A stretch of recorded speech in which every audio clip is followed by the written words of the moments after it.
Astro Prasad viewers அனைவருக்கும் வணக்கம். நீங்கள் இன்னும் நம்ம சேனலை சப்ஸ்கிரைப் பண்ணலன்னா இப்போவே சப்ஸ்கிரைப் பண்ணிக்கோங்க. பக்கத்தில் இருக்கிற பெல் பட்டனையும் ப்ரெஸ் பண்ணி ஆல்னு செட் பண்ணி வச்சுக்கோங்க. அப்போ தான் நான் போட போகிற ஒரு வீடியோ உங்களால் ஈஸியாக பார்க்க முடியும். இப்போ இந்த வீடியோவில் நம்ம என்ன பார்க்க போகிறோம் அப்படின்னு பார்த்தீங்கன்னா, கும்பராசிக்கு நவம்பர் மாதம் முடியும் போது எப்படி இருக்கும் அப்படின்றத பற்றி நம்ம பார்க்கலாம். அதாவது கும்பராசிக்காரங்களை பொறுத்த வரைக்கும் கோச்சார கிரகங்கள், அதாவது வருடாந்திர கிரகங்கள்னு சொல்லப்படக்கூடிய 3 கிரகங்கள் இருக்குது. அதாவது கிரகங்களை 2 வகையாக பிரிக்கலாம். ஓகேங்களா? அது பொருளணி, அருளணி அப்படின்னு சொல்லிட்டு 2 விஷயம் இருக்குது. நான் இப்போ அதை சொல்ல வரலை.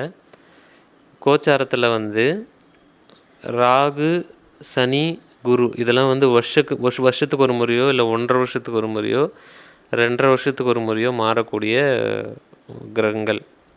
ஓகேங்களா? இப்போ ராகு பார்த்திங்கன்னா ஜென்ம ராகுவாக இருக்கிறாரு. உங்களுக்கு கும்பராசியில் தான் இப்போ ராகு இருக்கிறாரு. அவர் 18 மாதத்துக்கு ஒரு முறை தான் மாறுவார், 1.5 வருஷத்துக்கு ஒரு முறை. சனி பகவான் 2.5 வருஷத்துக்கு ஒரு முறை தான் மாறும். இப்போ உங்களுக்கு விரயஸ்தானத்தில் அதாவது பாத சனியாக இருக்கிறாரு. ஸோ 7.5 சனியோட கடைசி பாகத்தில் நீங்கள் இருக்கிறீங்க. அடுத்தது பார்த்திங்கன்னா குரு வருஷத்துக்கு ஒரு முறை தான் மாறுவார். இப்போ குரு உங்களுக்கு 5ஆம் இடத்துலேருந்து இந்த 2 மாதம் மட்டும் 6ஆம் இடத்துல இருக்கிறாரு. ஓகேங்களா? ஸோ இப்போ இந்த வருடாந்திர கிரகங்கள் எதுவுமே உங்களுக்கு சாதகமாக இல்லை.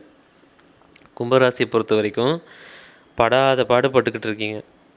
உங்கள் வாழ்க்கையிலே நீங்கள் பார்க்காத பிரச்சனைகள், அவமானங்கள், அசிங்கங்கள் எல்லாமே இப்போ நீங்கள் பார்த்துக்கிட்டு இருக்கீங்க. இதுக்கான காரணம் அப்படின்றது நம்ம பார்க்கும்போது இந்த 3 வருடாந்திர கிரகங்களில் ஒரு கிரகம் கூட சாதகமாக இல்லை அப்படின்றது தான். கடுமையான பணப்பிரச்சனைகளில், பண நெருக்கடிகளில், பெரிய பெரிய விஷயத்துலலாம் மாட்டிக்கிட்டு வெளில வர முடியாமல் தவித்து கொண்டு இருக்கக்கூடிய கும்பராசிக்காரர்களுக்கு இந்த நவம்பர் மாதம் பொறுத்த வரைக்கும் ஓரளவுக்கு நிவாரணம் கொடுக்கக்கூடிய ஒரு நல்ல மாதமாக இருக்கும்.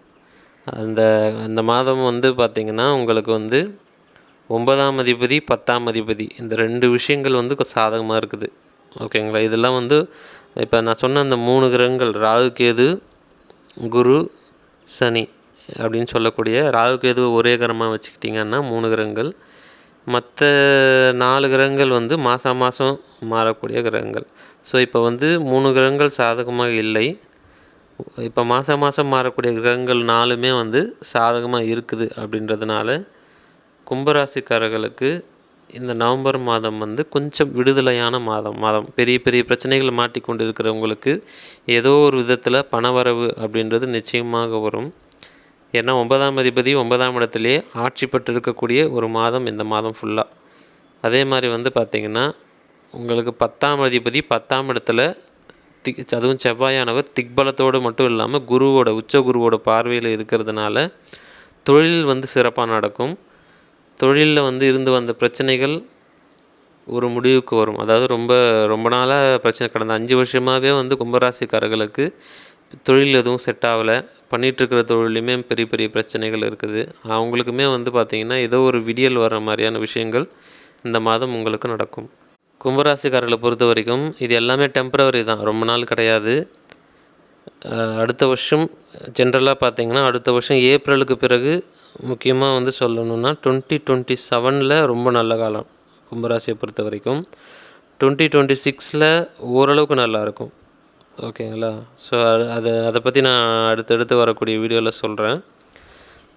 இப்போ அப்படின்னு பார்க்கும்போது அடுத்த மாதம் நன்றாக இல்லை.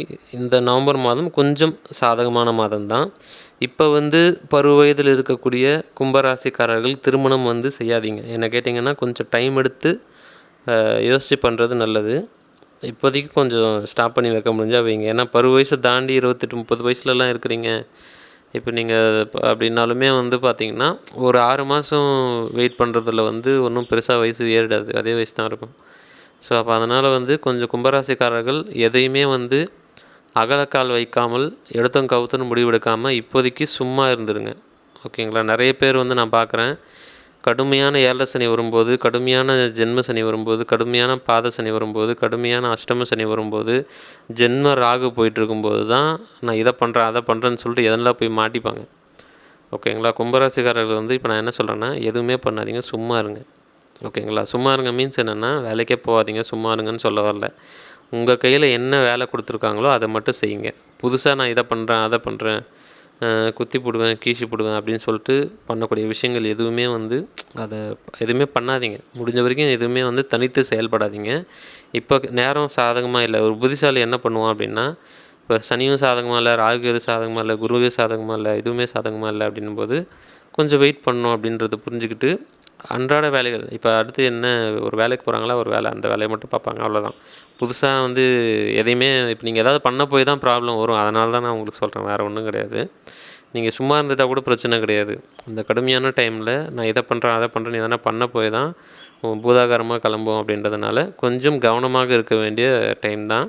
ஆனால் அதுலேயும் இந்த நவம்பர் மாதம் கொஞ்சம் ஈஸியாக இருக்கும், ரொம்ப கஷ்டமாலாம் நிச்சயமாக இருக்காது. ஸோ நவம்பர் மாதத்தை பொறுத்த வரைக்கும் மற்ற மாதங்களை விட கும்பராசிக்கு நவம்பர் மாதம் சாதகமான மாதம்தான். ஜாதகம் பார்க்க விருப்பப்படுறவங்க வந்து ஸ்க்ரீனில் தெரியும் நம்பருக்கு வாட்ஸ்அப் பண்ணுங்கள். சப்ஸ்கிரைப் பண்ணாமல் பார்க்குற நண்பர்கள் சப்ஸ்கிரைப் பண்ணிக்கோங்க. உங்களது கேள்விகள் ஏதாவது இருந்தால் கமெண்ட் செக்ஷனில் பதிவு பண்ணுங்கள். இந்த வீடியோவை உங்கள் நண்பர்கள் அனைவருக்கும் ஷேர் பண்ணுங்கள். நன்றி.